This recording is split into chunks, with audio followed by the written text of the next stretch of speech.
চলে গেছে, police line থেকে পুলিশ চলে গেছে। একটা ব্ল্যাকমেইল, যখন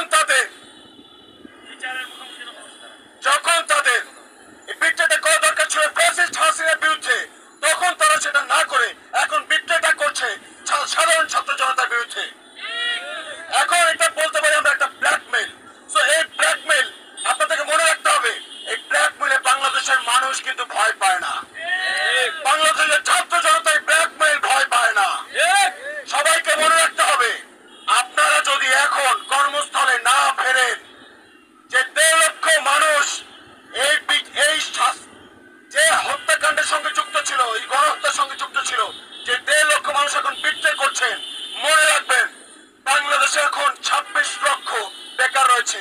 সবাইকে আমরা বলবো ওদের বাদ দিয়ে দিতে, আমাদের যারা ছাত্র জনতা আছে, মেধাবী আছে, তাদেরকে আমরা প্রস্তুত থাকতে বলবো আপনারা রেডি থাকেন, আমরা আমাদের দেশ আমাদের মতো করে সাজিয়ে নেব ইনশাআল্লাহ। আপনারা জানেন গত একটা সপ্তাহ আমরা প্রত্যেকে দীর্ঘম কাটিয়েছি, চোখের নিচে প্রত্যেকের কালো দাগ, মাথা সবার একদম স্থির হয়ে গেছে। এখন আমরা সুস্থ স্বাভাবিক চিন্তা করতেও এখন টেনশন হচ্ছে। আপনারা জানেন রাতের বেলা তারা ভয় দেখাচ্ছে, রাস্তায় নেমে গুলি করছে। এই কিসের কার এই তথ্য কিন্তু আমরা সব জানি আসলে কোন যদি আপনারা মনে করেন বাংলাদেশের মানুষ বোকা, এই হত্যাকাণ্ড কারা করেছে এবং সাধারণ মানুষের উপরে কারা নির্যাতন করেছে, কারা আর্মিদের উপর গুলি চালিয়েছে এবং কার ভয়ে পুলিশরা আজকে ব্যারাক থেকে পালিয়ে গেছে, মনে রাখবেন আমরা কিন্তু সব রকম তথ্য আমাদের কাছে সংগ্রহ করে রেখেছি।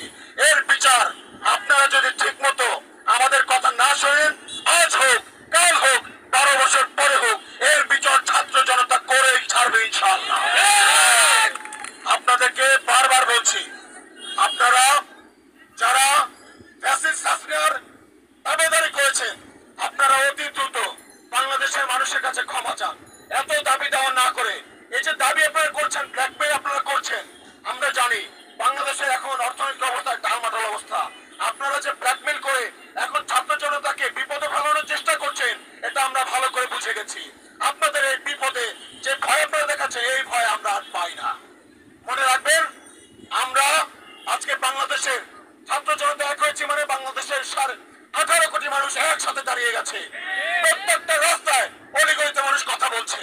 আপনারা দেখেছেন আজকে পুলিশ নেই তো তাতে কি হয়েছে, রাস্তায় প্রত্যেকটা অলিতে গলিতে বাংলাদেশের ছাত্র সমাজ নেমে গেছে।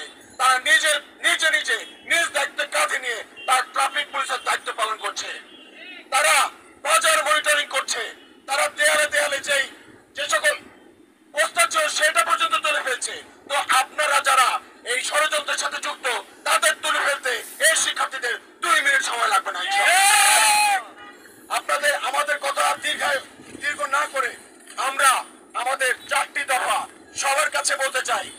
হয়তোবা আজকের মধ্যে একটা ঘোষণা চলে আসবে, অন্তর্বর্তীকালীন যে সরকার আগামীকালকে তাদের দায়িত্ব নেবে এবং আমাদের প্রথম আমরা যেই দাবিটি করব তাদের কাছে, যেন আমাদের সকল শহীদ ভাইদের যে জুলাই মাসে যে গণহত্যা হয়েছে, সেই গণহত্যার বিচার যেন সবার আগে হয়।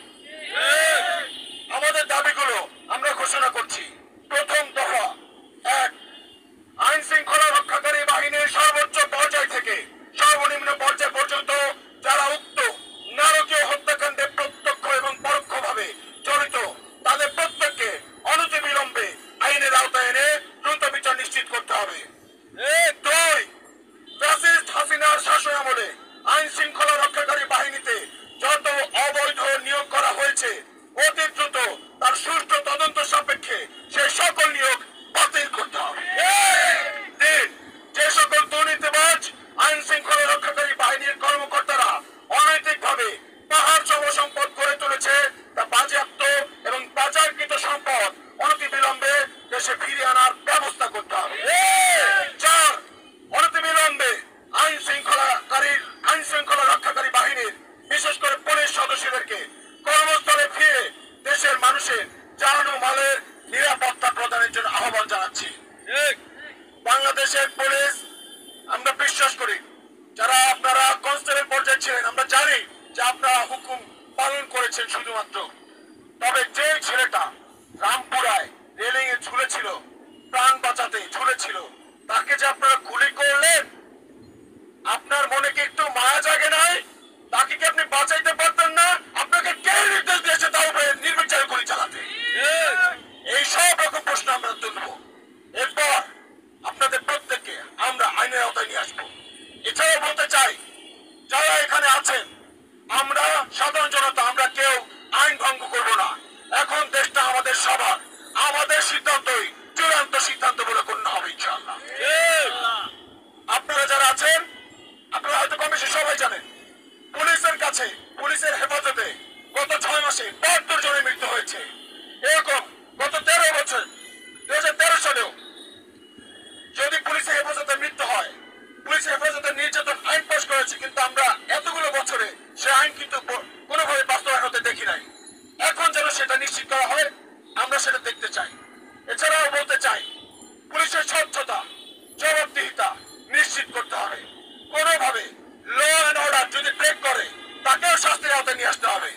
এবং যদি কেউ কোনোভাবে কোন রকম পুলিশ সদস্য তারা যদি আবার ফিরে আসে, দেশের শান্তি রক্ষায় তারা কাজ করতে চায়, তারা যদি কোনোভাবে ঘুষ, খুন, অন্যায়ের সাথে যুক্ত হয়, লিপ্ত হয়, বাংলাদেশের মানুষ তখন সবাই মিলে তাদেরকে সমুচিত জবাব দেবে আইনের মাধ্যমে ইনশাআল্লাহ।